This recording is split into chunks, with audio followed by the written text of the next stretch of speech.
Mga kabrigada, makakabili na rin ng 20 pesos na kada kilo ng bigas ang mga mangingisda.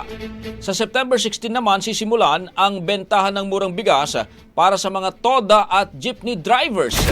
Ang detalye sa report ni Brigada Jigo Custodio, ibrigada mo! Brigada Live Report. Kasali na rin ang mga mangingisda sa pwedeng makabili ng mas murang bigas sa ilalim ng mas pinalawak na benteng bigas meron na program ng pamahalaan. Sa Navotas Fishport, maagang pumila ang daan-daang mangingisda na nais makabili ng murang bigas mula sa Department of Agriculture. Presidente natin si BBM sa programa niya na dumating na rito yung pinangako niyang 20 kilo ng bigas. Malaking bagay po sa amin to yung tipid na 20 kilo. Sa ilalim ng pilot implementation, target ng DA na maabot ang mahigit 2 milyong mangingisda, kabilang na ang mga nasa malalayong lugar. Bukod sa Navotas, binuksan din ang programa sa ilang probinsya gaya ng Pangasinan at Quezon at nakatakda ring ilunsad sa General Santos at iba pang regional fish ports.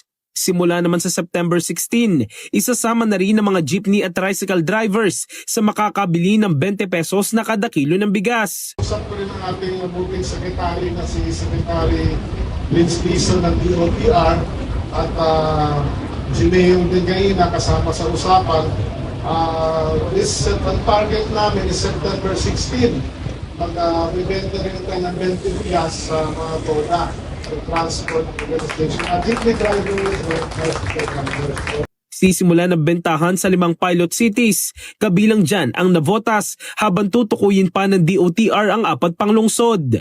Ayon kay Secretary Laurel, malaking tulong ito sa mga toda at jeepney drivers, lalo pat patuloy ang pagtaas ng presyo ng gasolina.